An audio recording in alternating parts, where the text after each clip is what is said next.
Jo crec que hi ha dos tipus de persones en aquest món. Les persones que jutgen un llibre per la seva portada i les persones que menteixen i diuen no, jo no jutjo els llibres per la portada. Què et creus, que sóc superficial? I sí, molt bé, avui parlarem de llibres lletjos. Llibres molt lletjos. Així que benvinguts un dia més al meu canal, La Mar de Llibres, un canal on parlo sobre literatura en català. La veritat és que tinc una mica de sort perquè el fet de ser booktuber em dona com una certa autoritat. No autoritat, però és una parida, però quan estic com amb amics i dic ai, quin llibre tan maco, que bonic, la portada, les fulles, no sé què, les fulles, els fulls, no sé què, abans em miraven en plan de tia, que superficial, en plan de veritat, et fixes en un llibre, en la importància d'un llibre, amb les pàgines o amb la portada, si és de tapa dura, tapa tova, és que no t'hauria d'importar si realment llegeixes. No hi ha gent que odie més al món que aquest tipus de gent, no la suporto, o sigui, la gent que va de és que a mi les coses de la vida no m'importen, soc super... No, o sigui, ho sento, no puc. Amb aquesta gent que va de que suda i es preocupa de les coses, no puc. Aleshores, des que soc booktuber, quan dic ai, quin llibre tan bonic, no sé què, no sé quantos, i em poso en plan així fangirl, la gent no em critica tant i no em diu tant Marta, no sé què, perquè diuen, té un canal de YouTube de llibres i llegeix, no ho està dient perquè sigui una posto. Una altra cosa que em fa ràbia, les ties ens considera postos per tot. Una tia que juga a videojocs és posto. Una tia que li agrada Star Wars i que no se sap exactament la pregunta que li fas tu en aquell moment, és que és una posto. Una tia que no sap exactament tots els encantaris de Harry Potter és una posto en comparació amb un tio que ha vist les pel·lis i no s'ha llegit ni els llibres. En fi, les ties són postos per tot, però per tot, per la lectura, per tot. I si no adoptes el cànon estètic, en plan, de què mostres a la resta de la gent que suposen que ha de ser, és com segur que és posto. O sigui, segur que és posto. Com pot ser que no sigui posto si no és el que jo m'imagino com a persona lectora que li suden els llibres bonics i els llibres lletjos. I la veritat és que a mi els llibres lletjos, vaya xapa que he fet aquí introductòria, però és que és una cosa que tenia ganes de dir. I com veureu avui és un vídeo una mica hater perquè estic una mica així com enfadada. Odio els llibres lletjos, per mi és superimportant un llibre bonic, perquè el llegir no només és el que diu el llibre, és tota l'experiència de llegir, d'agafar el llibre, tocar les pàgines, passar-lo, endur-te'l, quan en algun moment et sembla com molt intens o així fas com... No només és el contingut del llibre, sinó jo crec que és tot. Aleshores, un llibre vell, amb les pàgines caigudes, mig trencat, lleig, no te'l compres. Jo l'altre dia estava escoltant el podcast aquest de la llibreria Ona, la Illa dels Mainants, es diu, i van parlar sobre l'univers de Verne, com es pronunciï, Verne. I com havia d'anar a la Riri per comprar-me un llibre de la Única, arribava supertard de l'examen i no me l'havia llegit i no sé què, i tinc 400.000 lectures pendents, que un altre tema, jo pensava, sí, fes estudis literaris, Marta, que divertit, podràs llegir el que t'agrada. Mentida, el que m'agrada no ho estic podent llegir, tinc moltes lectures acumulades i estic molt estressada. Total, que vaig veure que tenien aquest llibre, que és Verne o la Sala de Nina, i vaig dir, molt bé, Marta, compra-te'l.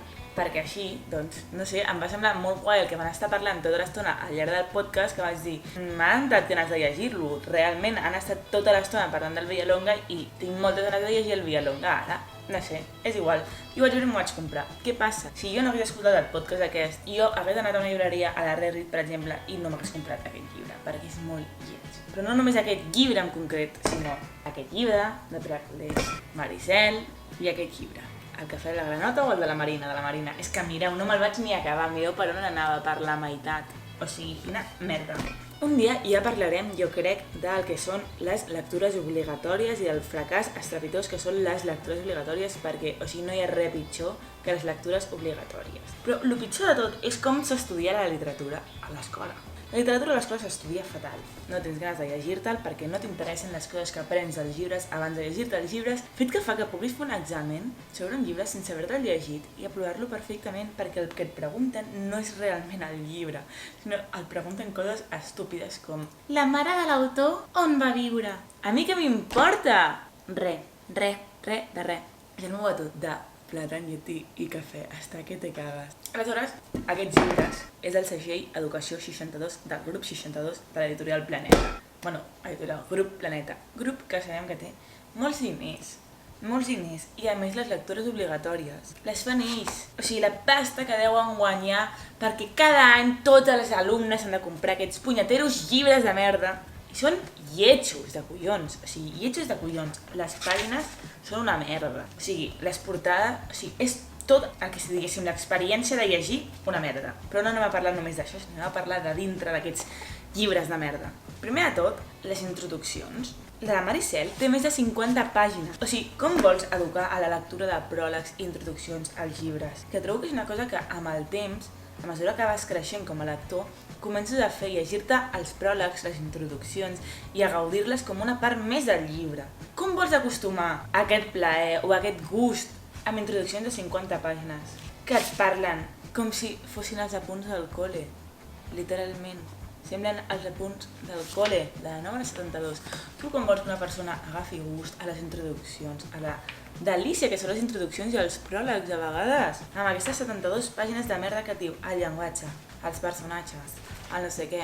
No tens un profe? Dóna-li aquest llibre al profe i que sigui el profe que tingui aquest recurs pedagògic, però no, a un alumne que obre això i s'escandalitza quan veu que hi ha 60 pàgines per llegir-se abans de començar el llibre, s'escandalitza normal. És que, mireu, o sigui, amb la pasta que teniu, com a mínim feu els llibres una miqueta bé. La lletra, gran, vale? Una lletra més o menys còmoda.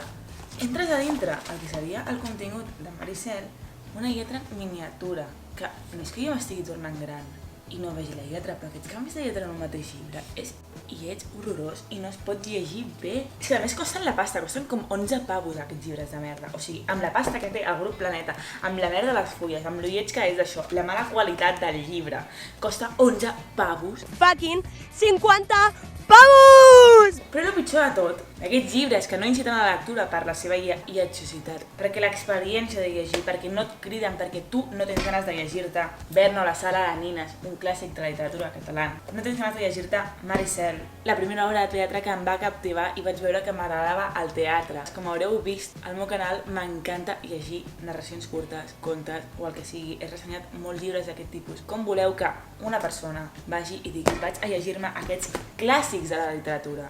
I el pitjor de tot, no només és que el segell del grup 62 es digui Educació 62, en plan, et vaig educar quan llegeixes, perquè no hi ha res pitjor que llegir sentint que t'eduquen, vale? Tu vas al final als recursos pedagògics del llibre que dius són de boomer total. Anem a mirar-los perquè he recollit els millors que he trobat. De Maricel, propostes de treball. Quines estratègies utilitzaven i quins objectius perseguien els pirates amb les seves activitats delictives? Molt a veure amb l'obra. Els d'invasió subtil i altres contes.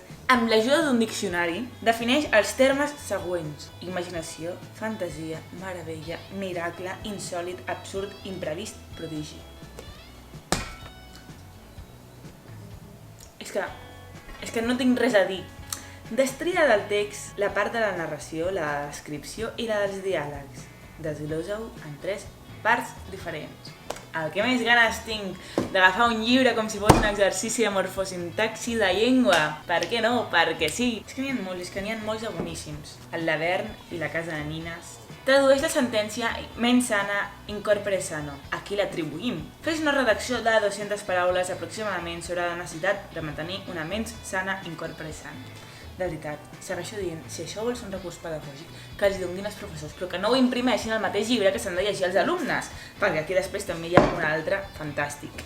El segle XIX és considerat el segle dels invents. Cerca en alguna enciclopèdia o bé per internet el nom d'algun dels objectes que s'inventaren al llarg d'aquest segle.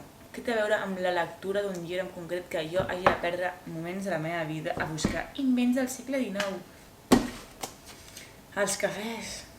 No sé on està ni el de la granota.